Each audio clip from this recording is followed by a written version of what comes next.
Assalamualaikum warahmatullahi wabarakatuh. Innal hamdalillah alladzi arsala rasulahu bil huda wa dinil haqq liyudhhirahu 'ala dini kullih wa kafa billahi shahida. Asyhadu an la ilaha illallah wa asyhadu anna Muhammadan abduhu wa rasuluhu la nabiyya ba'da.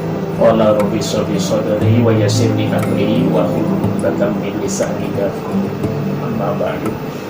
Anak-anakku yang Bapak cintai, ketemu kembali kita dengan materi bimbingan dan konseling. Kali ini Bapak akan bawakan judul materinya, yaitu hikmah di balik musibah COVID-19. Tapi sebelumnya, marilah kita simak tayangan video yang akan Bapak sampaikan kepada kalian. Mari kita simak bersama-sama.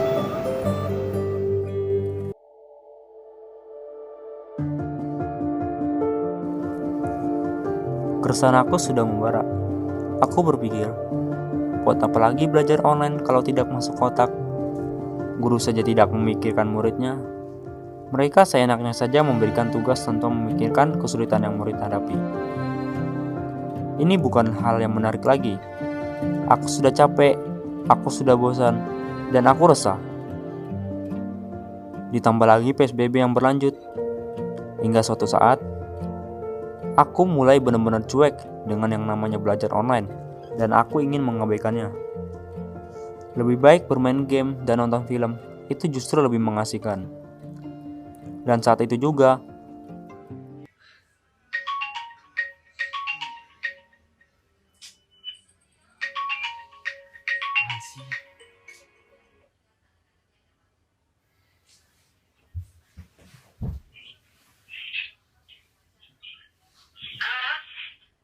Assalamualaikum. Ri. Oh, lemes gitu, Ri. Ri. Baru bangun? Hah? Kamu baru bangun? Tugas itu loh, yang mapel online kemarin itu belum kamu kirim loh. Udah seminggu nih ibu nungguin. Ri. Kenapa belum dikirim, Ri? Ri. Ri. Jawab dong, ibu nanya. Ri. Ri. Ri.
Mau ngapain bawa batu segala?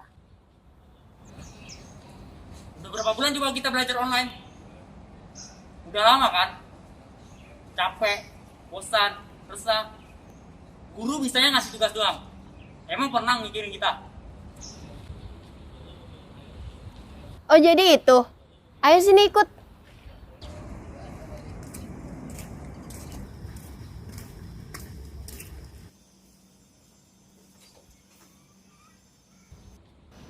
Ini yang dibilang jadi guru enak.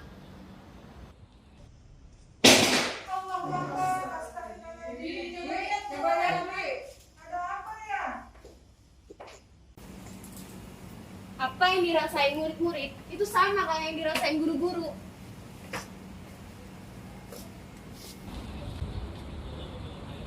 Guru tuh nggak pernah kenal waktu. Pagi, siang, sore, bahkan malam. Dia rela ke sekolah demi ngebimbing kita.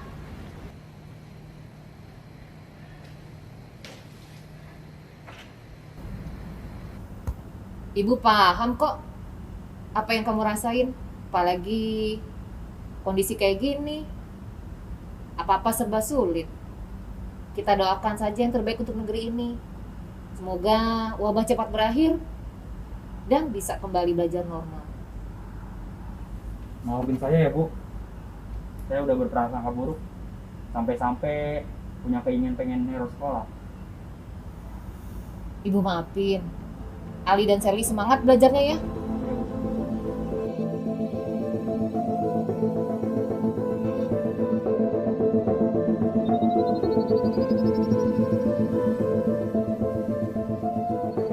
Kira-kira sampai kapan Bu PSBB ini berakhir?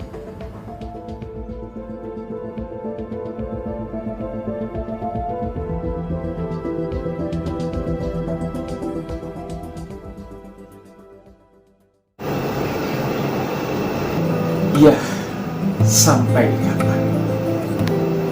Satu pertanyaan yang sulit dijawab oleh siapapun, bahkan oleh ahli epidemiologi sekalipun. Pertanyaan itu akan susah terjawab, apalagi bagi kita orang-orang awam.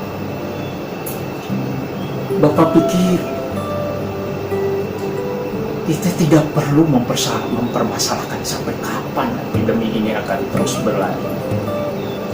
Yang terpenting sekarang, kuncinya adalah bagaimana pemanfaatan waktu yang berlalu ini.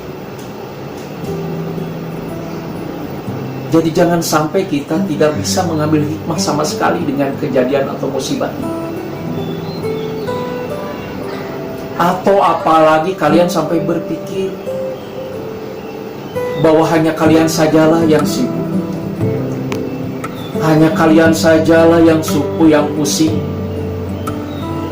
hanya kalian sajalah yang bete. Tidak anak-anak, tidak sama sekali. Kami pun merasakan apa yang kalian rasakan. Untuk itu pada kesempatan ini, marilah kita coba berpikir lebih positif menghadapi kondisi ini. Kembali, kuncinya adalah bagaimana kita memanfaatkan waktu yang berlalu ini. Jadi jangan sampai yang sudah sekian bulan, bahkan entah berapa bulan lagi ke depan kita akan mengalami epidemi ini, tidak ada sedikit pun hikmah yang bisa kita petik.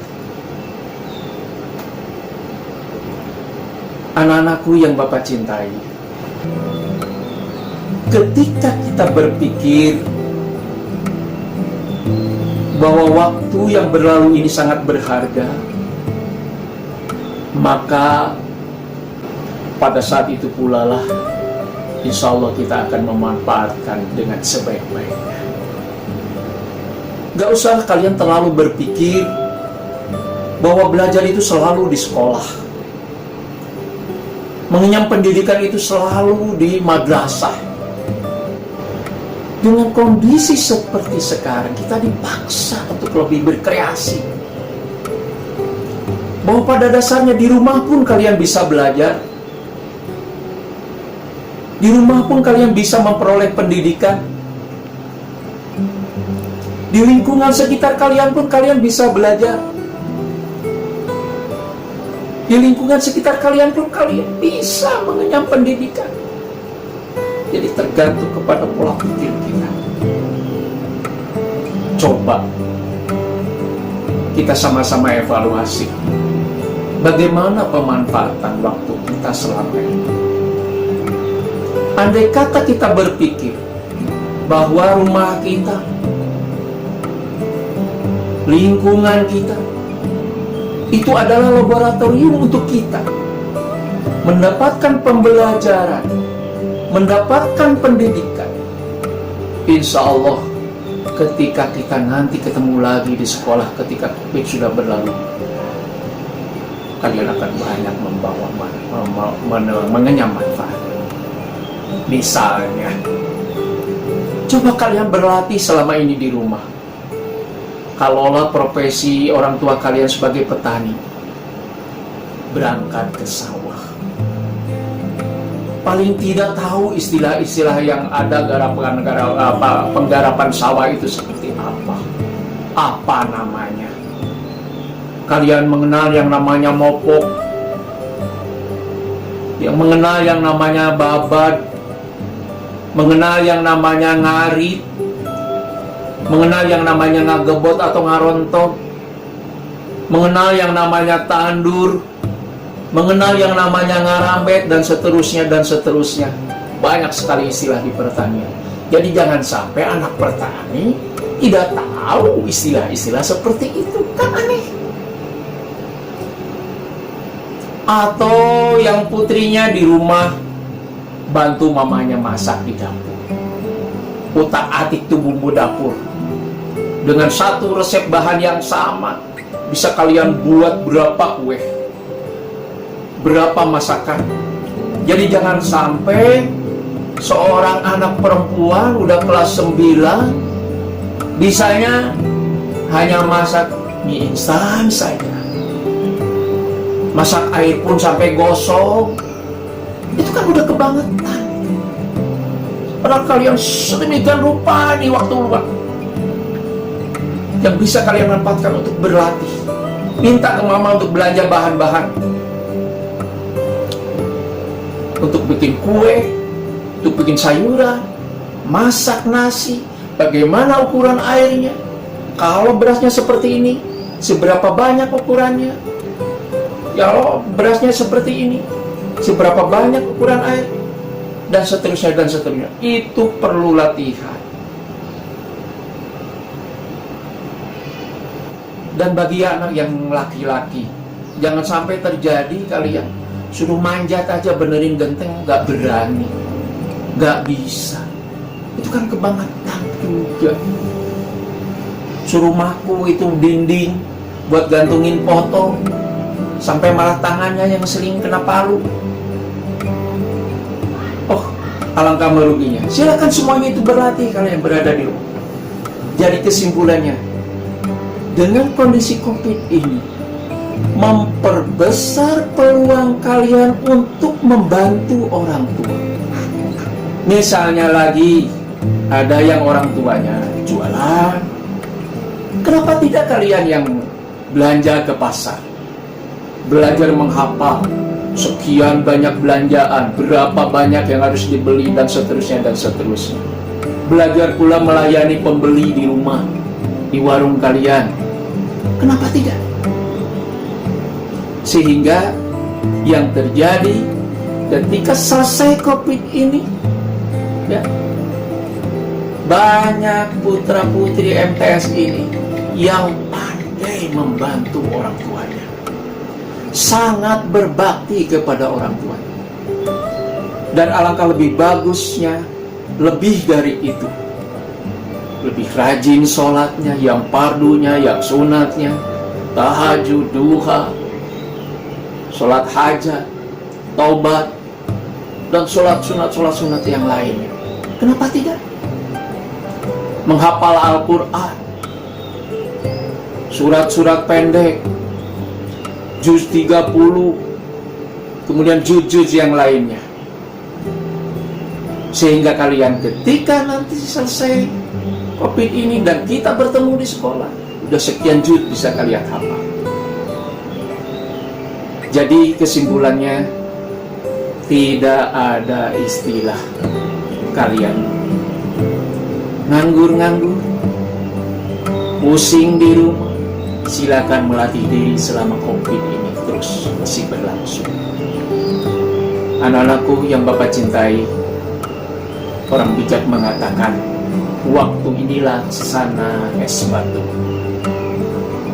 Dipergunakan tidak dipergunakan pasti mencair. Dipergunakan tidak dipergunakan, waktu ini pasti berlalu.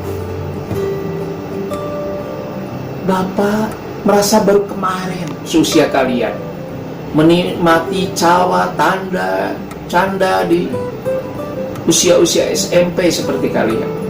Tahu-tahu sekarang sudah jadi kakek bercucu 3. Masa baru kemarin? Ini sangat cepat waktu ini berlalu. Oleh karena itu, jangan sia-siakan. Karena pepatah mengatakan, waktu itu laksana pedang. Ketika tidak kalian gunakan, maka siap memenggal diri kalian, memenggal masa depan kalian, memenggal harapan kalian, memenggal semua cita-cita kalian. Itu saja barangkali yang bisa Bapak sampaikan pada kesempatan ini. Mudah-mudahan bermanfaat buat kalian. Wallahu muwaffiq ila aqwamit thoriq. Wassalamualaikum warahmatullahi wabarakatuh. Tuhan dia sedang berjuang, jaga dia, lindungi dia. Inilah pejuang-pejuang tangguh kita Karena ada yang di masa pandemi, sekalipun mereka tetap datang melaksanakan tugas sebagaimana mestinya. Absen, kita memang rutina, sedang berduka, bukan berarti kita menyerah. Kita harus saling menjaga dan ini bukti kalau guru-guru kalian itu setiap hari datang ke sekolah dengan berbagai macam kegiatan. Pakai masker ya. Ya, nih, ini atlet-atlet pingpong MTSN 2 yang sangat profesional. Ya.